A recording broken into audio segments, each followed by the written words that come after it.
아, 제가 오늘 인디오너의 품격이라는 내용을 가지고 여러분들하고 1시간 정도 이 강의를 할 텐데, 아마 생소한 단어 같기도 하고 아마 좀 처음 들어본 단어 같기도 한데, 이제 제 설명을 들어보면 이 내용이구나 하는 생각을 할 겁니다. 이제 싱킹빅 그룹이 이제 한 30년 역사를 이제 앞두고 있습니다. 이제 이 그룹이 성장하면서 이제 품위 있는 어떤 이 품격을 생각을 해야 될 때가 아닌가 하는 생각에서 오늘은 MBM의 내용에 인디오너의 품격이라는 주제를 가지고 여러분들하고 대화를 나눠보기로 하겠습니다. 우선 그 인디오너라는 것은 이 자유로운 상태의 전문가 FA 이렇게 보시면 되는데, 큰 넓은 의미로 이제 FA인데 스포츠 선수로서는 이제 자유계약 선수라고 얘기할 수 있는 거고요. 우리 에이비어들한테는 독립자양사과라는 뜻이 여기에 함축되어 있습니다. 그래서 오늘은 이 스포츠, 누구나 다 재능이 있고 한 20년 이상 해야 성공할 수 있는 스포츠 선수하고 과연 우리 자양사과인 에이비어들 성공하신 분들 차이는 어떤 차이가 있을까? 이걸 먼저 한번 짚고 넘어가고 싶습니다. 일단 우리가 재능이 있어야만이 축구도 할 수 있고 농구도 할 수 있고 야구도 할 수 있는데, 저 같은 경우는 뭐 재능이 없기 때문에 스포츠 선수는 되지 못했습니다. 그러나 여러분들이 잘 아시는 손흥민 선수라든가 박지성 선수 같은 선수들은 대스타가 됐죠. 엄청난 연봉을 받고 있고 세계적으로 스타로 거듭나고 있습니다. 어떻게 보면 대한민국의 어떤 자랑이라고 할 수 있는데, 이런 선수가 되면 얼마나 좋을까요? 아마 상당한 연봉을 받을 거라는 생각이 듭니다. 그러나 엊그저께 그 방송을 들어보니까 박지성 선수가 은퇴한 이유가 다쳐가지고 다리를 다쳐가지고 은퇴했다는 얘기를 들었어요. 그렇게 연봉을 많이 받던 사람도 세계적으로 이 주목 같은 그런 선수도 몸이 다치니까 이제 선수의 생명을 더 이상 연장할 수 없는 그런 모습을 보며 안타까웠습니다. 지금 현재는 이제 우리 국내 선수로서는 손흥민 선수가 세계적 선수로 이제 발돋움하고 있는데, 제가 생각을 해봤어요. 이런 선수가 되려면 재능도 있어야 되지만 어떤 확률을 가지고 있을까? 그래서 우리 축구, 야구, 배구 다 해서 한 연봉이 1억 이상 되는 사람들이 거의 한 200명 이렇게 생각을 한다면은 아마 이 스포츠 하는 선수들이 20만 명 이상이 되지 않을까? 제가 알기로는 뭐 축구만 해도 뭐 몇만 명이 된다고 그러는데, 20만 명을 본다면은 이 안에 들어가려면 0.01% 해당되는 거예요. 이게요. 정말 어려운 거죠, 이게. 그런데 독립자양사과들은 어떨까요? 누구나 성공을 원하는, 꿈꾸는 모든 사람의 성공에 기회를 주는 이 사과에 상당히 많은 사람들이, 억대 연봉자들이 지금 세계적으로 많이 나와 있습니다. 이게. 그래서 이 독립자양사과는 우리가 디스트리뷰터라고 그래요. 우리 니츠와 제이가 80년 전에 뉴트라이트사의 그 디스트리뷰터로 활동하셨습니다. 디스트리뷰터라는 것은 우리가 이제 영어를 찾아보면은 분배하다, 나누다 이런 뜻이거든요. 그래서 저희가 사업을 할 때만 해도 사실은 디스트리뷰터라고 이렇게 불렀었어요. 그러다가 이제 IBO로 바뀌었죠. 인디펜던스 비즈니스 오너라는 뜻이죠. 이게 인디펜던스, 독립적인 자영사업가라는 뜻인데, FA의 독립자영사업가에 추작된 말이 바로 이 인디오너입니다. 이게 학술적인 용어예요, 사실은. 인디펜던스 비즈니스 오너의 이 준말이 인도어더라 이렇게 보시면 되는 거죠. 이해 다 되셨죠, 이제요?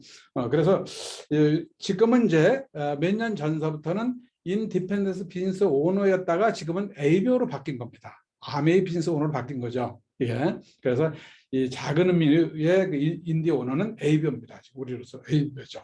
그래서 자유계약 선수와 ABO는 어떤 차이가 있는가? 우리 한번 생각해 볼 필요가 있는 거죠. 그래서 제가 한번 손흥민 선수하고 덱스터하고 두 분을 한번 비교를 한번 해봤습니다. 이게 과연 이렇게 스타들이 있다면은 누가 인센시브를 받을 수 있을까? 물론 현역에 있으면 많은 연봉을 받을 수 있지만 현역을 떠나게 되면 연봉이 없잖아요. 다치거나 그러면 연봉이 없지 않습니까? 그다음에 내가 자산을 많이 mon다 하더라도 정말 투자를 잘못하면 자산을 다 탕진할 수 있는 부분들로 많이 볼 수가 있습니다. 그러나 매달 증가 평생 수입이 들어오는 인쇄 수입이 들어오는 우리 덱스터웨이라든가 많은 게 성공자들의 모습을 보면요 다릅니다. 이런 부분이. 그래서 우리가 정말 이 인쇄 수입이라는 게 우리 이 독립 자영사업가들에게 큰 메리트가 아닐 수가 없어요. 이게요. 그다음에 두 번째는 이 스타들도 영향력을 크게 미칩니다. 현역이 있을 때는. 그러나 현역을 떠났을 때는 어디서 뭘 하는지 잘 모를 정도로 잊혀져 가는 거죠. 이게. 그래서 영향력이 과연 누가 더 크게 미칠 수 있을까? 덱스터웨이가 영향을 크게 미칠 수 있을까? 아니면 손영사의 영향력을 크게 미칠 수 있을까? 우리 한번 생각해 볼 필요가 있는 거죠. 우리도 언젠가는 FC가 되면 FC들이 얼마나 많은 영향을 미치겠습니까? 아마 많은 이 ABO가 아닌 다른 분들은 그 현역 선수를 더 많이 기억할 겁니다. 그러나 우리 ABO들은 우리의 꿈인 크라운 앰버서더라든가 FC 이상 이렇게 핀 성장하신 분들을 아마 우리는 기억하게 되고 또 영원히 함께 하는 모습을 볼 수가 있잖아요. 이게. 그래서 평생을 계속 영향력을 미치는 그런 분들이 바로 나는 ABO다. 이렇게 생각을 합니다. 이게. 그래서 일시적이냐 아니면 영구적이냐 이런 것도 한번 우리가 생각해 본다면은 우리의 그 FA는 굉장히 다르다. 이런 말씀을 드리고 싶고요. 그다음에 상속 가능한 그런 비즈니스인데 과연 세계적 스타가 이 상속이 될까요? 뭐 돈은 상속이 될는지 모르지만은 내 재능 상속이 안 될 거예요. 이게요. 그런 의미에서 본다면 우리 ABO의 이 아이디 번호를 상속한다는 것은 정말 이건 남다른 일입니다. 그래서 덱스터웨이 사장님 같은 경우는 자녀가 셋이잖아요. 큰아들이 돌리고 그다음에 이제 그 제프하고 스티브하고 세 분이 계세요. 이분들이요. 이세들이 지금 사업을 하고 있는데도 불구하고 이분들이 정말 그 어마어마한 그 부자로 지금 살고 있다는 걸 다 하실 겁니다. 이게 정말 놀랄 만큼 이분들은 거의 60년 사업을 하신 분들이기 때문에 그렇게 사시겠죠. 우리 한국의 역사는 이제 한 뭐 30년 조금 넘었습니다만은 우리 한국에도 정말 수십억의 연봉자들이 지금 상당히 많이 나와 있습니다. 지금. 그래서 우리의 미래라고 보면은 정말 희망적인 사업을 우리가 하고 있다 이런 말씀을 드리고 싶은 거고요. 두 번째로는 이제 ABO 선택에 대해서 제가 이제 그러면 제가 왜 아미를 선택했을까? 이런 생각을 좀 오늘 좀 해봤습니다. 제가 이 사업 한 지가 28년이 돼 가는데 저는 맨 처음에 이 사업을 처음 시작했을 때 저도 1년 동안 거부했었습니다. 크게 못 봤습니다. 저는 금융권에서 제가 책임자로 일을 했었기 때문에 나름대로 만족을 했었고 그때도 연봉 개념이 없었을 때 상당한 연봉을 제가 받았고 그다음에 보너스도 많이 받는 그런 금융에 근무를 했었어요. 그래서 저는 이 정도 회사라면 참 좋겠다. 평생 내 인생을 맡겨도 되겠다는 생각을 하고 입사를 했었습니다. 또 저희 와이프도 또 현재 기여사로 있었기 때문에 저희는 그 당시에도 상당한 수입이 됐었어요. 그러나 제가 가만히 보니까 나의 선배들 모습을 보니까 이사도 부사장도 전무도 직장을 떠나니까 아무것도 아니더라고요. 그렇게 큰 부자로 사는 게 아니었었어요. 근데 제가 만난 고객들, 자영사업 하시는 분들, 사업하시는 분들, 성공하신 분들, 이 부자들 보니까 달랐습니다. 그래서 저는 사업을 해야 정말 부자로 살 수 있고 사업을 해야만 내 꿈을 이룰 수 있다는 생각을 그때 처음으로 하게 됐죠. 그러나 우리 스폰서가 이 사업을 얘기했을 때 저는 와닿지 않았어요. 다단계 정도만 생각했습니다. 피라미드 정도? 그때는 아주 만연했죠. 그 당시에는 25, 6년 전에는 그건 뭐 피라미드 다단계로 아주 그냥 그렇게 소문이 났고 또 그렇게 또 알려져 있었고요. 그래서 제가 처음으로 이 사업성에 들어온 것이 이제 우리 김종인 사장님의 사업성을 제가 처음 듣게 됐는데 소개를 하잖아요. 또 우리 스폰서가 또 소개도 했고 그래서 미국에서 공부를 해오신 분이고 지금 쌍용장에서 수석연구원을 근무하신다. 그리고 저기 사회적 경륜이 있는 분이 저렇게 공부도 많이 하신 분이 아미 사업을 선택했다면 저는 그냥 믿어야 되겠다는 생각을 했어요. 50%는 아마 사장님을 그냥 그 자체를 제가 믿고 이 사업을 긍정적으로 보고 봤던 생각이 나고요. 50%는 사업설명을 듣고 이런 회사도 있네? 내가 다니는 회사가 최고라고 생각했는데 아미가 이런 회사가 있네? 그 당시만 해도 33년 역사를 가지고 있다고 그랬거든요. 3년도 아니고 30년 이상? 그래. 만약에 이대로만 되는 거라면 내 인생에 크게 변화하고 바뀔 거라는 생각을 하게 됐습니다. 그래서 제가 사업을 열심히 직장 생활하면서 부업으로 2년을 했습니다.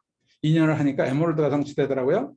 그 다음에 이제 바이옴 카운트다운 들어갔는데 좀 95년도에 3월부터 시작해가지고 97년도 이제 3월 1일부로 에메랄드 성취했고 정확하게 2년 만에 MO를 성취했고 2년 4개월인가 9월 달이니까 2년 6개월인가요? 2년 6개월 만에 제가 이제 다이아몬드 성취했습니다.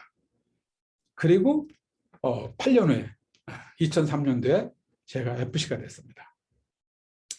그러니까 FC가 되고 이제 내 1차적인 꿈을 이룬 거 아니겠습니까 이게.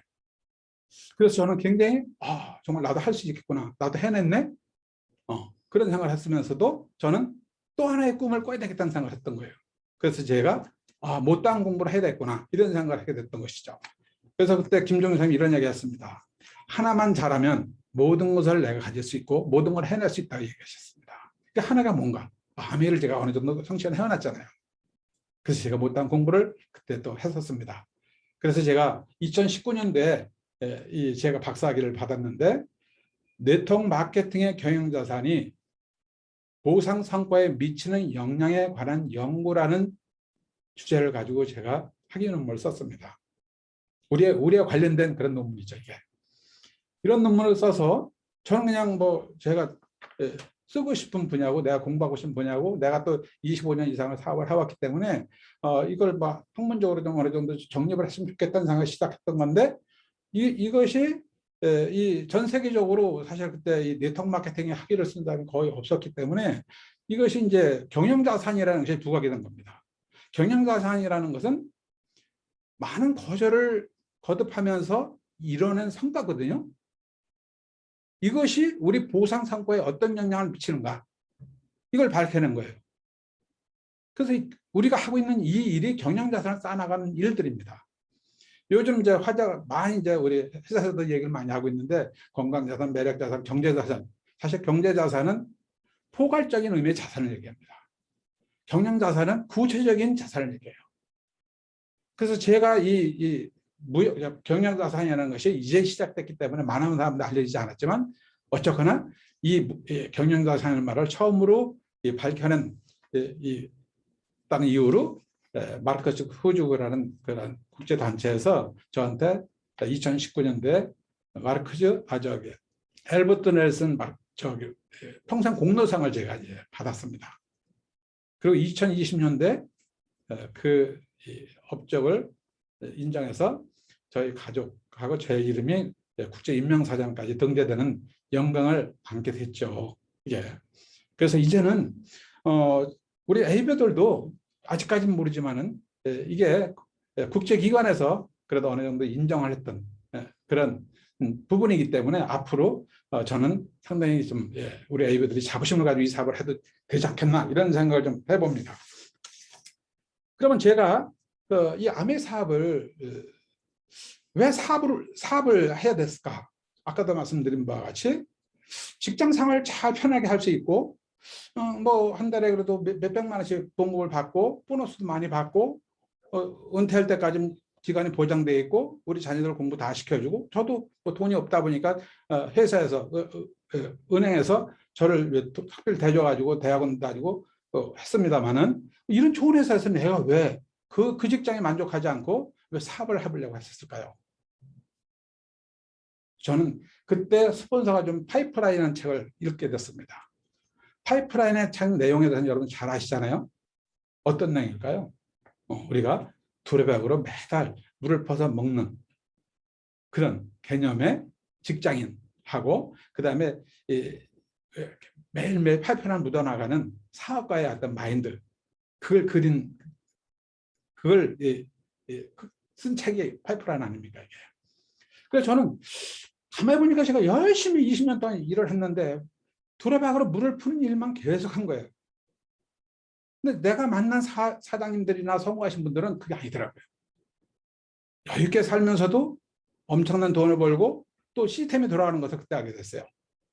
그래서 이분들은 파이프라인을 이미 묻어놓은 상태에서 이제 수도꼭지만 치면 물을 얼마든지 받아 쓸 수 있는 그런 여건을 맴도신 분이구나 이런 생각을 했어요. 우리가 돈 5억, 10억 예금하면 쉽지 않은데요. 그분들은 어떤 분들은 수십억을 예금하는 분들 많이 봤거든요. 그래서 우리 사업을 딱 보면서 바로 이 파이프라인 사업이라는 걸 그때 제가 알게 됐어요. 그래서 제가 부업으로 이 사업을 해야 되겠다는 생각을 이제 했겠죠. 그래서 이 직장인은 많은, 어떻게 보면 이 함정이 있어요. 직장인들은 내가 계속 매달 음물을 팔 때 돈을 받아가면서 파잖아요. 근데 사업가는요, 돈을 받으면서 파는 게 아니라 돈을 지급하면서 음물을 판다는 거죠. 그 차이를 아는 사람은 사업가 되는 거고, 차이를 모르면 우리는 매달 받는 급여에 만족을 하는 거예요. 그 사업가들 보면서 제가 거기서 그걸 깨달았어요. 지금은 투자를 하지만 언젠가는 엄청난 양의 시스템이 돌아가면서 엄청난 수입을 평생 보장받는 그런 사업이 바로 시스템 사업이구나 하는 생각을 그때 알게 됐습니다. 그래서 이 사업을 정말 열심히 해야 되겠다는 생각을 하게 됐던 것이죠, 이게요. 그럼 우리는 지금은 직장 생활을 두레박으로 물을 퍼나르면서 우린 파이프라인을 묻어야 하니 아무래도 몸은 고되겠죠. 그러나 우린 꿈이 있잖아요. 언젠가 이 파이프라인이 다 묻어진다면 우리도 사업가가 되고 우리도 시스템에 굴러가면서 어마어마한 인쇄 수입을 받을 날이 올 것이라는 생각을 알고 있는 분들이 바로 비전 보시고 이곳에 있는 분들이죠. 그게 여러분들이고 우리입니다. 그래서 저는 이 두레박으로 물을 푸면서도 직장 생활하면서도 매일매일 사업소에 들어다니고 제품 강의 들어다니고 소비자 만나러 다니고 이런 것이 즐겁고 행복했었어요. 왜? 한쪽으로는 내가 두레박으로 물을 푸지만 한쪽으로는 내가 파이프라인을 매일매일 묻어가고 있기 때문에 2년을 묻고 하니까 제가 다이아몬드가 되더라고요. 그러니까 저는 더 이상 직장생활 해야 할 이유가 없었습니다. 직장생활 자른 게 아니라 내가 직장을 자르고 나온 거죠. 그게 97년도 4월 17일자입니다. 벌써 25년이 돼가고요. 이사한 지가 27년이 넘어가고 있습니다. 이게. 그래서 여러분들이 이렇게 제가 이런 사업을 만나서 정말 이 파이프라인을 묻어갔듯이 여러분들도 지금 파이프라인을 묻어나가는 그 과정에서는 초기에는 약간 피곤하고 보다 풀리는지 모르지만은 여러분들이 꿈이 있는 분이라면 상황이 문제되지 않으면서 여러분 즐거움을 맛볼 수 있는 날이 멀지 않을 겁니다. 이게 꾸준히 지속적으로 해나가시기 바랍니다. 그러면 왜 ABO들의 그 미래의 비전은 과연 뭔가? 저는 맨 처음에 이 사업을 하면서 나도 사업을 하면 좋겠다. 사업을 하게 돼서 성공한다면 나도 인센티브를 받고 좋겠다는 생각을 했었지만 이 사업을 하면서 이 사업이 앞으로 계속 우리가 성장 발전할 수밖에 없다는 것을 제가 알게 된 거예요. 그 이유를 제가 여러분들 말씀드리고 싶습니다.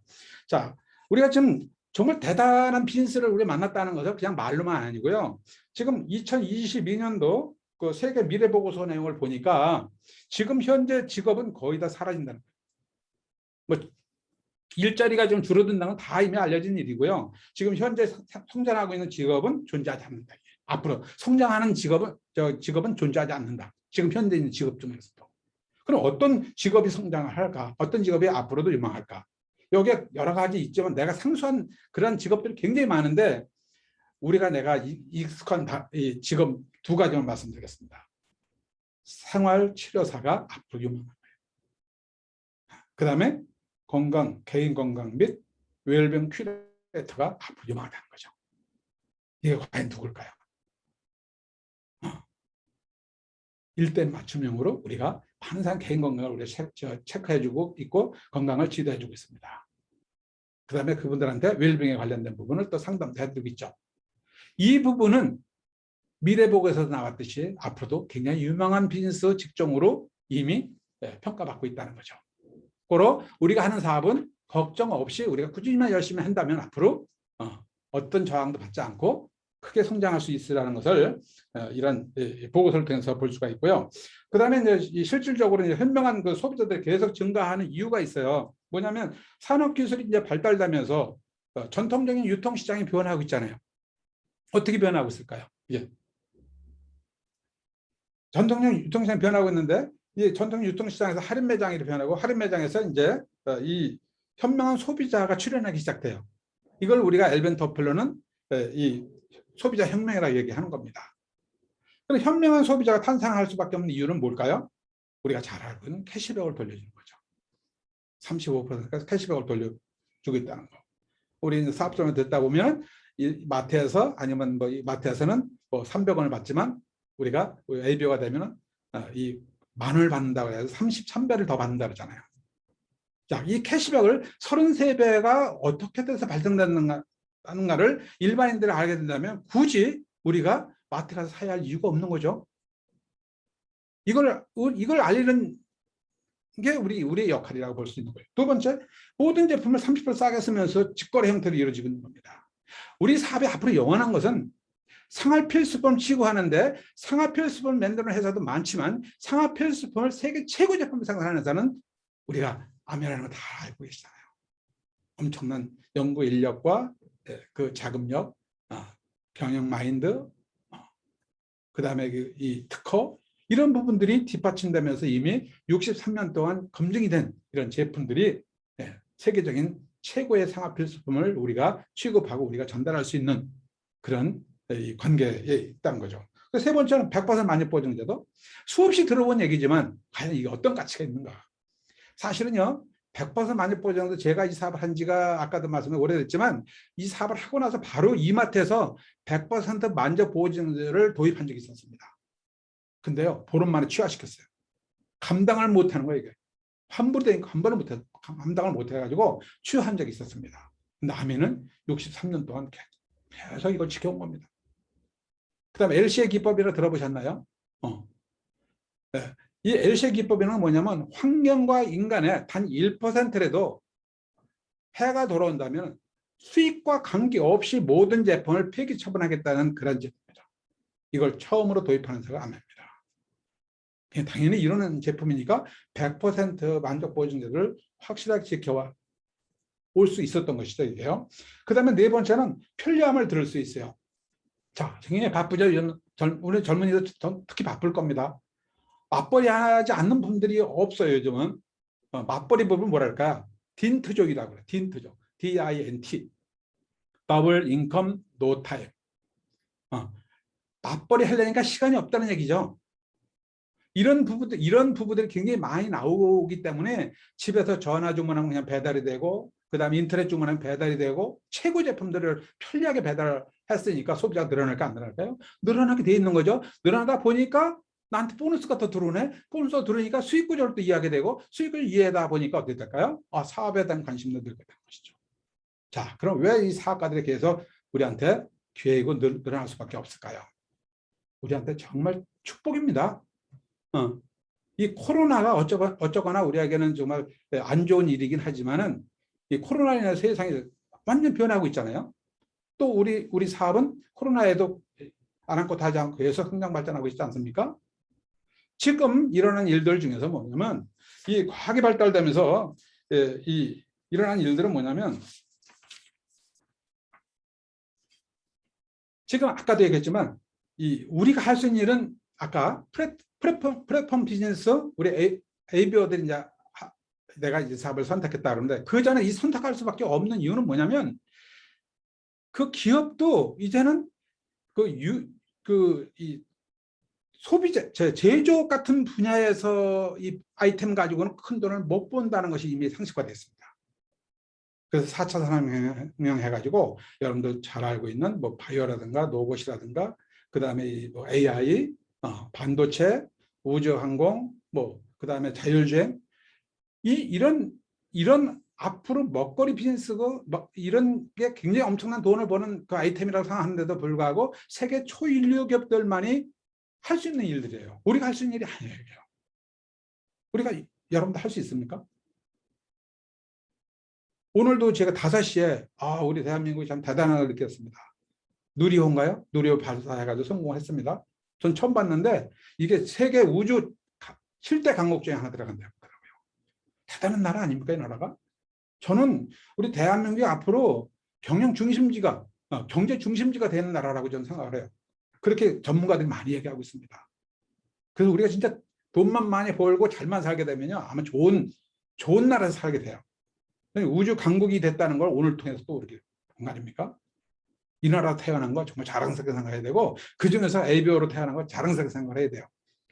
그 AI 같은 것도 이제 모든 게 좀 방송이고 뭐고 좀 AI로 다 바뀌고 그다음에 홍보 다 바뀌게 되고 아나운서 다 바뀌게 되고 우리 일자리가 없어져요.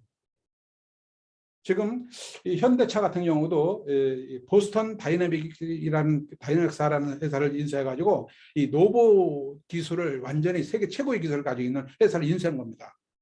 이제는요, 기존 자동차 회사의 비율이 20%밖에 안 돼요. 50% 자율주행 수소차, 전기차로 바뀝니다. 나머지 20%는 UAM이라 해가지고 뭐예요? 도시 어반 에어 모빌리티라는 뜻이야 이게. 그러니까 도시를 떠다니는 자동차가 이미 생산이 될 이 직전입니다. 이게 떠다니는 겁니다. 차가 떠다니면서 내가 앉고 싶으면 앉는 거고 또 누르면 또 떠다니면 다는 거예요. 교통 체증이 있을 수가 없는 거죠. 이런 비중에 거의 한 20% 투자를 한다고 하더라고요. 그 다음에 로봇에 또 10% 투자. 이렇게 세상이 바뀌고 있는데 사람이 해야 할 일이 있겠습니까? 삼성반도체 세계 최고죠. 이런 기술력을 가지고 있는 거죠. 이건 우리가 할 수 있는 게 아니라 세계 초일류 기업들만 할 수 있는 것들입니다. 그 다음에 이런 기업이 아니라면 어떤 기업들이 돈을 벌고 성공할까요? 자, 유저들의 숫자 싸움이에요. 유저. 페이스북이라든가 페이팔만 뭐 3억 5천 몇 명 정도 유저를 가지고 있다 그러더라고요. 페이스북은 더 하겠죠. 네이버, 그 다음에 카카오, 이런 NC소프트, 고객 숫자가 결국 재산인 거예요. 이게 무형자산이거든요. 무채자산이라고 해요. 무채자산이라고 합니다. 이게. 그러면 이게 무형자산에 이런 무형자산의 어떻게 가격으로 환산할 수 없는 거예요. 뭘 형상화되어 있는 게 아닙니다. 이게 세상이 이렇게 변하고 바뀌고 있다는 거죠. 그럼 이런 사업을 우리가 할 수 있는 이건 기관들이나 법인들만 할 수 있는 거예요. 이것도. 그럼 개인들이 할 수 있는 게 뭘까요? 바로 개인 플랫폼 비즈니스예요. 개인 플랫폼 비즈니스. 이게 바로 네트워크 마케팅이거든요. 이게 ABO들의 역할입니다. 이게. 그래서 아까 이 편리함까지 말씀드렸고 사업의 기회가 그래서 이런 비즈니스가 각광을 받으면서 고학력자들이 이제 해야 할 일이 없어요. 아주 그냥 천재들 빼놓고 이제 해야 할 일이 없어지는 그런 시대가 돌아왔어요. 그 사람들이 어디 갈까요? 많은 청년들이 직장 들어갈 데가 없습니다. 어디로 뭐로 해야 될까요? 코로나 때문에 많은 자영업자들이 지금 사업이 안 되고 폐업이 늘어나고 있습니다. 이분들이 과연 현명한 소비가 증가되는 이유, 이런 부분을 얘기를 해주고 우리가 설명만 잘한다면 소비자가 당연히 나올 것이고, 소비를 하면서 나도 사업을 할 수 있네 하는 생각을 갖지 않겠습니까? 사업에 기회를 줄 수 있는 아주 찬스예요. 지금 움츠릴 때가 아닙니다. 정말 우리 사업을 성장시킬 수 있는 좋은 때라고 생각하기 때문에, 그럼 이 사업이 좋은 사업의 기회인데, 그럼 우리가 뭐가 지금 저항이 있을까요? 거절 아니겠습니까? 자, 거절해서 말씀드리고 싶어요. 거절? 나를 중심으로 하기 때문에 거절이 크게 다가오는 거예요. 우리를 중심으로 해야 되는 거죠. 네. 예를 들어 매달 평생 증가 상승되는 사업을 하고 있는데 뉴트리 좋은 제품을 전했어요. 뉴트리를 먹게 되면 그 소비자가 좋고 그 사업자가 좋고 그분이 건강을 해서 그분이 수입을 해서 우리가 얘기하는 거고, 영양도 그렇고 화장품도 마찬가지 아니겠어요? 그분한테 필요한 거예요. 그분이 필요하도록 우리가 전하는 거기 때문에 이 가치를 제대로, 진실을 제대로 전달한다면 사실은 거절에 대한 두려움은 그렇게 문제되지 않는다고 봅니다. 두 번째는 뭐냐면 SNS 발달로 인해 가지고 이 네트워크 마케팅이 계속 성장 발전하면서 밖에 없는 거예요. 이제 수익적 연결. 예전에는 수익적 연결이라는 게 뭐냐면 총판부터 시작해가지고 소비자로 수직 계열로 되어 있어요. 그러나 지금은 수평적인 연결이 되어 있습니다. 왜? SNS 발달됐기 때문에. 네. 통합지대로 발전되는 거죠.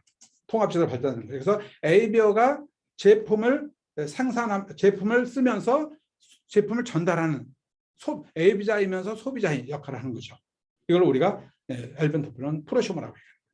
그래서 프로덕트하고 컨슈머의 합성어인데, 이런 프로슈머 역할이 바로 뭐냐? 소비의 경영 자산화 해가지고 우리 역할이 소비를 자산화시키는 역할을 하고 있다. 이것을 소득으로 경영 성과를 연결시키는 것이 보상 플랜의 인정과 보상에 해당되는 부분들이에요. 그래서 이 두 가지로 크게 나눌 수 있고요. 그럼 세 번째, 맞춤형 시대에 요구되는 AB의 품격, 이제 본론이 들어가겠습니다. 자, 그래서 저는 60년을 이어온 우리 리치드 사장님의 6가지 가치를 본다면 사실 우리 ABO들한테 이런 품격을 가지고 사업을 하면 좋겠다, 성공하겠다. 어떻게 보면 뭐 가치로 말씀하셨지만은 저는 품격의 가치라고 볼 수가 있는 겁니다. 그래서 첫 번째 파트너십을 얘기했죠. 사람을 존중할 줄 알아야 된다. 사람을 존중할 때 내가 성장하고 그룹이 성장한다 그랬거든요. 이게 첫 번째. 두 번째, 정직과 신뢰. 이 정직과 인티그리티. 성공과 실패를 가르는 가장 기본적인 규칙이라 했거든요. 굉장히 중요하다는 거죠. 다음 시간에 제가 또 복제에 대한 강의를 할 때 왜 정직과 신뢰, 이 진정성이 우리 복제하고도 중요하고 그룹을 키우는데 얼마나 어떤 중요한 역할을 하는가 하는 것을 다음 시간에 또 얘기할 기회가 있을 겁니다. 그 다음에 개인 가치 존중. 모든 사람이 저마다 가치를 가지고 태어났다는 거예요. 그걸 존중받을 자격이 있다는 겁니다. 이런 얘기를 하신 거고요. 네 번째는 책임감이에요. 리더는 본인 또는 그룹에 막중한 역할 수행을 하는 분들이기 때문에 책임을 가져야 된다. 이런 뜻으로 말씀하셨고, 성취. 이제 단순히 성공이 아니라 과정이다. 과정이 때 끊임없이 우리가 도전하는 것이 바로 성취다. 이렇게 얘기하셨고요. 자유기업가 정신은 뭘까? 내가 만들어낸 내 사업에 대한 보상과 인정. 이게 다른 내가 일궈낸 어떤 성과에 대해서 이 자유가 정신이 있다 이렇게 말씀하신 거예요. 그러면 이제 두 번째는 덱스터 예거의 정신세계 중에서 사랑, 우정, 희생, 봉사, 로열티 이걸 얘기했어요. 이것도 엄격히 따져보면 사실은 품격을 가지고 사업을 했으면 좋겠다. ABO들 대상으로 얘기하신 거죠. 니츠와 덱스터 예거는 ABO를 대상으로 이런 정신으로 이런 가치를 가지고 이런 품격을 가지고 사업을 했으면 좋겠다라는 것을 말씀을 하셨다고 저는 생각합니다. 그래서 나는 물론이고 나를 사랑하고 가족을 사랑하고 이웃을 사랑하고 동료를 사랑하고 사회를 사랑하고 국가를 사랑하라. 우정, 정직하라 그랬거든요. 정직해야만이 소통이 된다 그랬어요. 소통이 돼야만이 관계십을 형성되면서 그룹을 키울 수 있다 이 얘기했습니다. 희생, 내가 많은 파트너들을 도와주고 도와주는 일을 많이 해야 결국 희생이라고 생각하지만 결국 나를 위해서 사업을 하는 거라고 볼 수도 있잖아요. 이런 일 많이 해야 된다. 내가 아닌 누구를 위해서 파트너를 위해서 봉사를 해야 된다. 그러니까 이기심이 아니라 이타심을 가지고 해야 된다. 이 사업을. 이런지 로열티. 스폰서나 업라인을 항상 내 위에 두고 이 사업을 해라. 항상 존중하는 마음으로 이 사업하라 하는 그런 정신세계를 우리한테 이미 말씀하신 바가 있습니다. 자, 그렇다면 오늘 제가 말씀드린 제3의 품격인 상징자산에 대해서 이 브랜드 이미지에 대해서 말씀을 드리겠습니다. 자, 이 부분에 대해서 제가 여러분들한테 말씀드리고자 하는 것은 첫 번째가 정직과 신뢰. 또 여기 정직과 신뢰가 나옵니다. 나의 브랜드 이미지에 결정적으로 가장 중요한 역할을 하는 정직과 신뢰. 그래서 니치드버스 사장님과 덱스터가 이미 얘기를 하셨습니다. 이 부분에 대해서는 다음 시간에 또 할 시간이 있기 때문에 그때 자세히 말씀드리도록 하겠습니다. 그 다음에 겸손과 배려. 자, 동양적 사고입니다. 어떻게 보면. 서양에서는 겸손 거의 얘기하지 않아요. 배려 얘기 안 합니다. 개인주의입니다. 자본주의입니다. 그래서 이게 미국에서부터 시작한 비즈니스이기 때문에 사실 겸손 배려 그렇게 중요하다고 생각을 하는 것 같지는 않아요. 제가 봤을 때. 그런 동양적인 사고 우리는 굉장히 중요하다는 거예요. 그래서 겸손과 배려를 훌륭한 리더가 되는 데는 아주 기존 덕목이라고 생각을 해야 되겠다. 세 번째가 사업가의 신입니다. 자, 사업가의 신의가 뭐냐 이게. 자, 우리가 드라마에서도 거상 임상옥이라는 분이 이제 한번 나온 적이 있습니다. 이분이 뭐라고 얘기했을까요? 장사는 이익을 남기는 게 아니라 사람을 남기는 것이다. 신의를 얘기한 겁니다. 동의보감선 허준 선생이 스승한테 물었습니다. 어떻게 하면 명의가 될 수 있습니까? 이렇게 물었어요. 그랬더니 명의가 되기 전에 인간이 먼저 되라 그랬습니다. 정말 우리 사업도 그냥 장사가 아니라 사업가입니다. 1년 해로 끝나는 게 아니에요. 내가 하고 내 자식들하고 내 손자가 하고 내 증손자가 또 할 수가 있는 사업입니다. 우리가 브랜드 이미지를 흐려놓으면요. 내 자식도 아무리 노력한다 하더라도 그 영향을 크게 받는다는 거죠. 굉장히 난 중요하다고 생각합니다. 이런 부분이. 그래서 실제 결론적으로요. 이 사업가 시인에는 그룹의 결속력을 다지고 결속력을 다지는 원동력이 돼요. 이런 부분들이 굉장히 난 중요하다고 합니다. 자, 우리 그룹에서도 스폰서 곁을 떠난 분이 계세요. 결과가 어떻게 나오는지 아세요? 제 통계를 봤습니다. 거의 30에서 80%가 매출이 떨어지고 있습니다. 스폰서를 꼭 잡고 가신 분들 어때요? 30에 80% 성장한 그룹들이 많이 나왔습니다. 우리는 사업가입니다. 다른 거 생각하면 안 됩니다. 사업가의 신의가 중요한 게 아니라 어쩌면 내가 여기서 내 꿈을 키우는 게 굉장히 중요하기 때문에 이것이 전통적으로 왜 사업가의 신의를 지켜가면서 우리가 이 신의를 중요시 여겨야 되는가 하는 부분을 이 시간에 다시 한번 생각했으면 좋겠고요. 책임감이에요. 니치보 사장님의 가치 중에서 본인과 그룹의 막중한 역할 수행을 하는 그런 책임감을 가져야 된다 얘기를 했기 때문에 제가 특별히 책임감에 대해서 강조를 하고 싶지 않습니다. 그러나 여섯 번째 도덕성에 대해서는 제가 설명을 좀 드리고 싶습니다. 이 도덕성이 당연히 도덕성이 있어야 된다는 거 다 알고 계세요. 이 도덕성이 사업에 어떤 영향을 미치고 자자손은 어떤 영향을 미치는지 우리 그룹에 어떤 영향을 미치는지 이것을 구체적으로 하는 사람 많지 않아요. 제가 2004년도에 김종윤 사장님하고 한 리더하고 셋이 세 부부가 유럽 여행을 하면서요. 마지막 기착지인 영국을 들린 적이 있습니다. 근데 김종윤 사장님이 우리 갈 데가 있다는 거예요. 어디세요? 그랬더니 가보자. 그래서 저 댐즈강의 상륙에 쭉 올라가시더니 윈저성을 다 구경시켜 주시더라고요. 전 처음 가본 거예요. 영국 여왕의 별장이죠. 얼마나 아름답습니까? 윈저성을 다 구경하더니 또 한 대 갈 데가 있다 그러더라고요. 또 한 대 갈 데가 어디냐 그랬더니 바로 그 앞에 여러분들 들어보셨습니까? 이튼 스쿨이라는 이튼 칼리지가 있어요. 자, 미국에서는 와튼 스쿨이 있고 영국에는 이튼 칼리지가 있어요. 이 명문고등학교입니다. 예. 이 학교를 갔는데요. 그 학생들이 정말 이 교복을 입고 당당히 걷는데 사진 한번 찍자 그랬더니 아주 겸손하게 아주 사양을 하더라고요. 그러면서 예의 바르게 우리가 묻는 질문에 상세히 답변을 해주는데 사진을 안 찍었어요. 거기 선생님하고 사진 찍는 사진은 선생님하고 찍었습니다. 이게. 자, 그럼 이튼 스쿨이 어떤 학교인가? 수상을 19명을 배출한 학교입니다. 600년 역사를 가지고 있는 거죠. 영국 왕실이 존경받는 일을 거기서 하게 됐습니다. 영국 왕실 가족과 귀족들이 거의 이튼 스쿨에 입학합니다.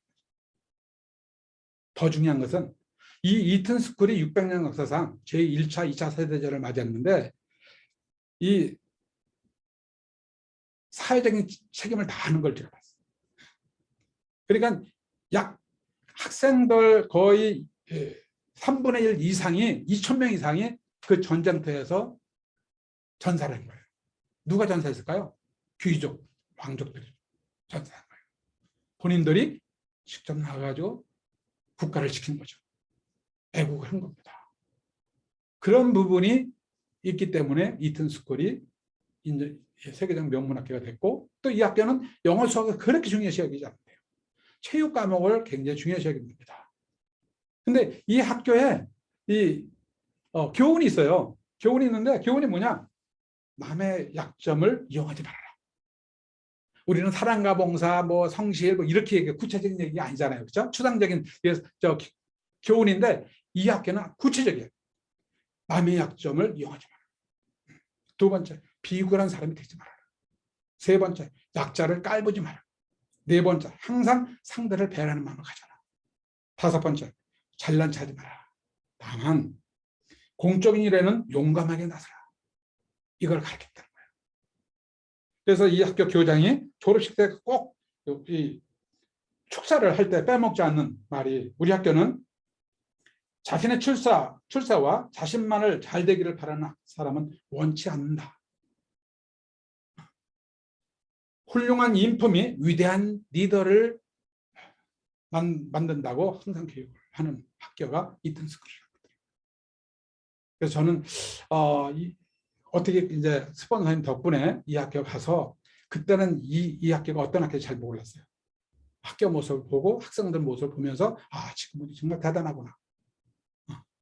현장에 가서 제가 보고 느꼈던 과거가 있었습니다.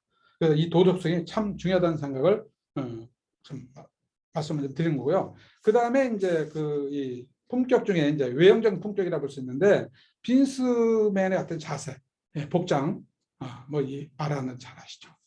이왕이면 복장도 빈스 복장으로 항상 하고 다니면 좋겠고요. 그 다음에 언어 중요합니다. 저도 충청도 이 근처에 그 경기도 사람인데 충청도 근처 살아가지고 충청도 사투리를 많이 씁니다. 그래서 항상 우리 박경사한테 지적을 많이 받아요.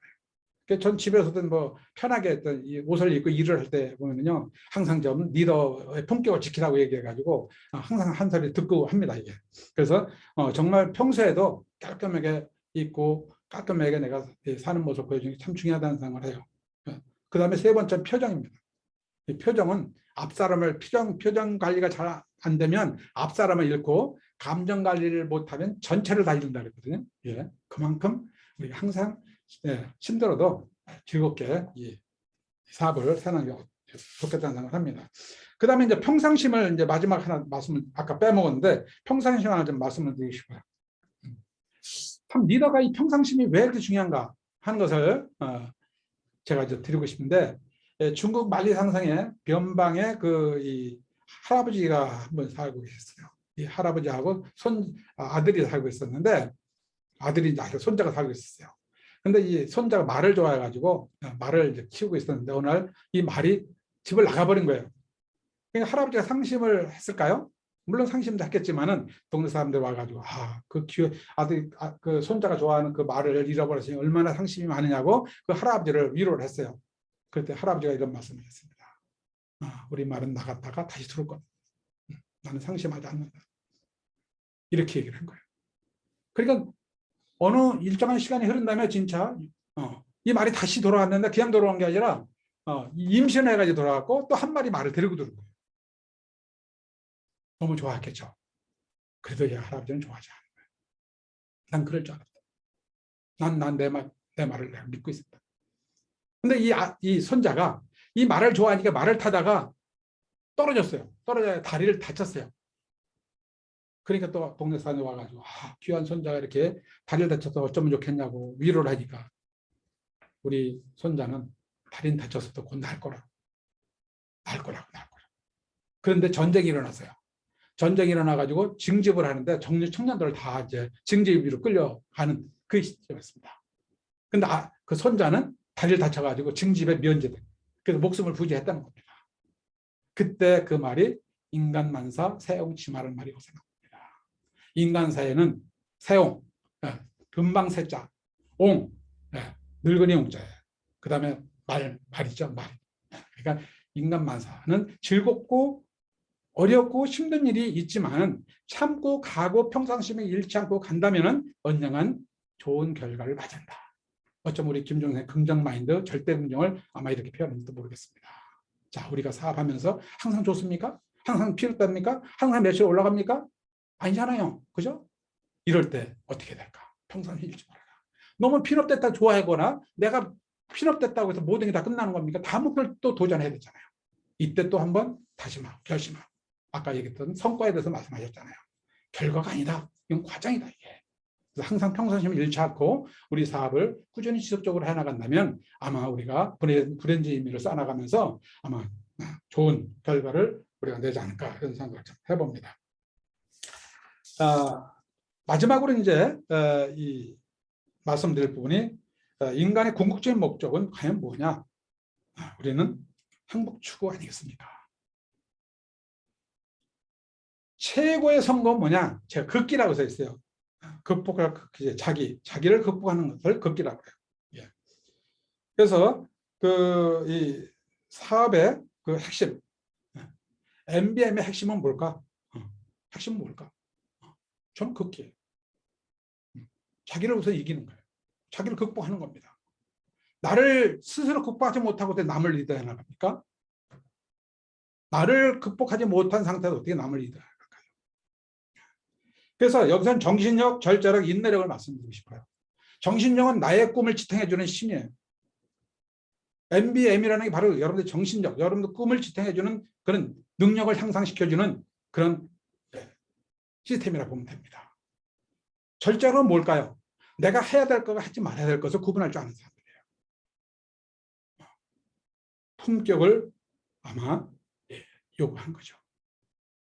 우리의 품성을 아마 절제를 통해서 이 사회적인 지도층 인사들이 절제력을 잃어가지고 말년에 정말 망신당한 사람 많지 않습니까? 이 A벼들이요. 정말 이 도덕성 아까도 말씀드렸듯이 아직 사회적인 지도층 인사들이 앞으로 되지 않겠습니까? 저는 굉장히 중요하다고 저는 생각을 합니다. 제가. 저는 은행에서도 20년 간 고객 관리를 해왔고요. 이 사업도 27년을 해보면서 정말 사람과 함께하면서 너무너무 중요한데 요즘에 많은 사람들이 직업을 잃고 청년 실업이 늘어나면서 그냥 즐기고자 이런 생각을 하고 있는데 이 세상의 성공은요 그냥 이루어지는 게 아무것도 없습니다. 네. 그래서 인내력은 이런 얘기 많이 들었잖아요. 인내는 쓰나 결과는 달다. 결국은 그 일시적으로는 어렵고 힘들는지 모르지만 이거 참고 견뎌야만 우리가 결과를 낼 수 있다. 그래서 저는 행복이란 이 고난과 행복의 총량은 같다라고 얘기했는데 저는 그렇게 얘기하잖아요.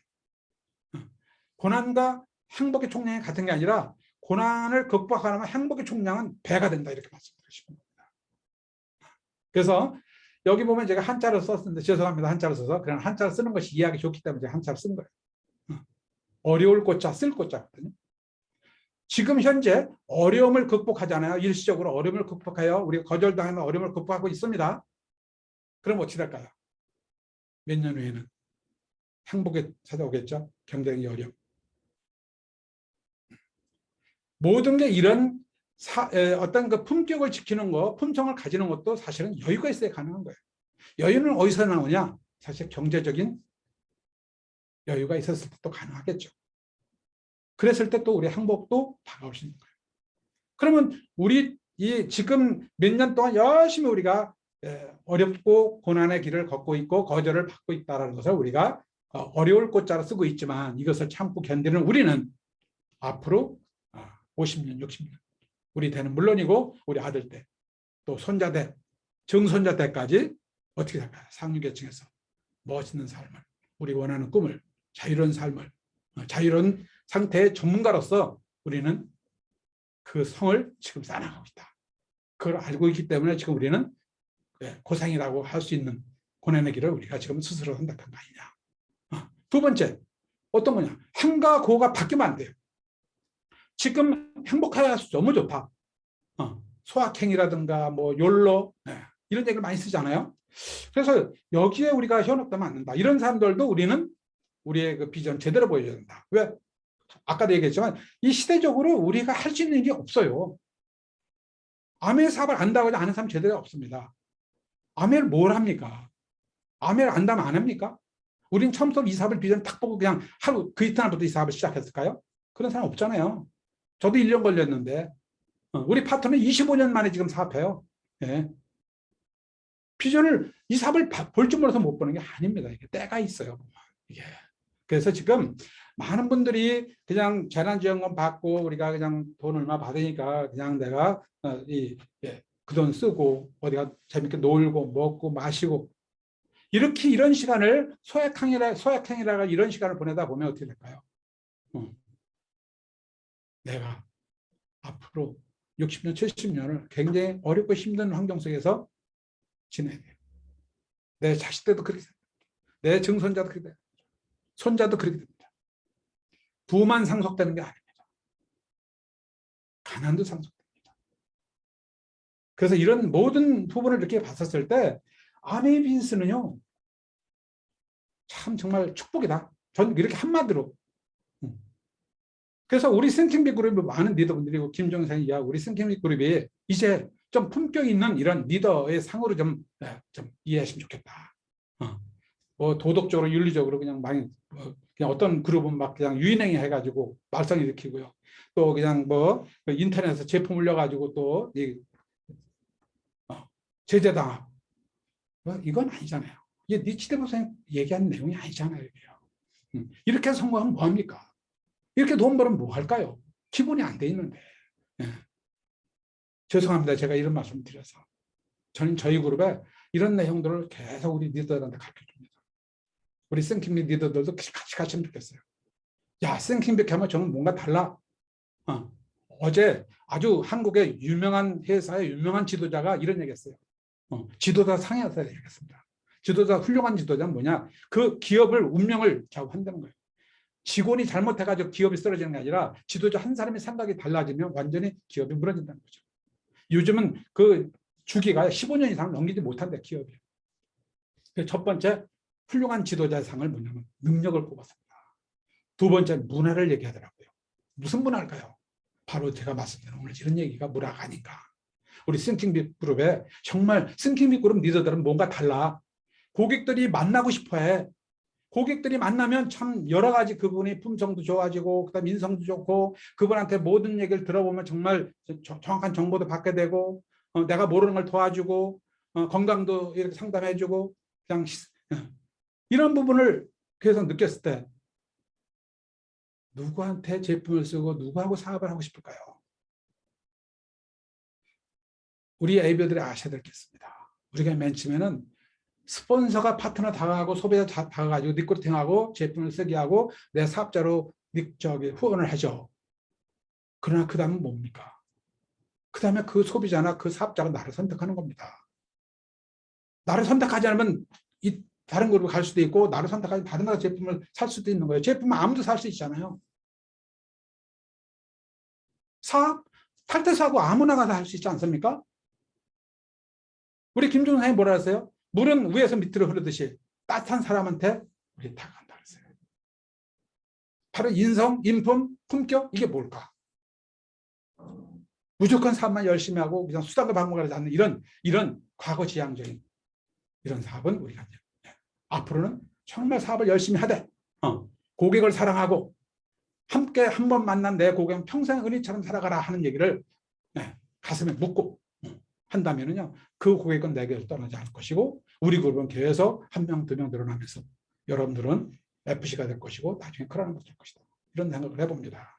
그래서 더더욱 이 시기에 중요한 건 뭐냐면 아메이 사업은 관계 비즈니스잖아요. 예. 옛날처럼 모여가지고 뭐 10,000명, 20,000명 모여서 하는 펑션이 쉽지 않단 말이죠. 이제는. 그러면 아메이 사업의 가장 핵심은 1대1 미팅이고요. 1대1 미팅이고 그 다음에 홈 미팅이잖아요. 홈 미팅하고 1대1 미팅 하다 보면 뭘까요? 내 품행이 다 보여집니다. 내 마음이 다 보여집니다. 내 생각이 다 보여집니다. 내 인격이 다 보여집니다.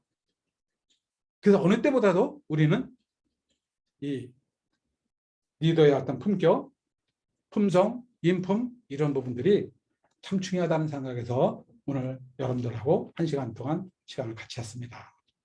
아마 제가 얘기가 전부는 아니겠습니다만은 그래도 제가 사업을 이렇게 하면서 느끼고 깨달았던 점. 참 이 시기에 M&A 사업을 만나서 앞으로 비전이 있고 100년까지 대찰 유통이 없다고 엘빈 토플러 얘기한 말이 저는 진실로 믿어지고 있습니다. 우리가 바이오라든가 나노 이런 쪽으로는 우리가 할 수 없어도 그 다음에 네이버 같은 회사는 가질 수 없어도 우리 한 사람 한 사람 거절을 두려워하지 않고 계속 경영에서 쌓아나갔던 그런 날이 이제 터지면은 언젠가는 FC 되고 크라운 홈버스 되면은 아까 이제 뭐 스포츠 베스타더라고 부러워하지 않을 정도로 그런 성공한 날이 오지 않겠나 생각해 봅니다. 함께 다 같이 정선 만나기를 바라고요. 정말 열심히 해서 우리 크루즈, 지중해 크루즈에 같이 탑승하기를 바라고 그 다음에 2029년대 라스베가스 70주년 때 다 다이아몬드 모습으로 함께 뵙기를 간절히 바랍니다. 여러분들 감사합니다. 마치겠습니다.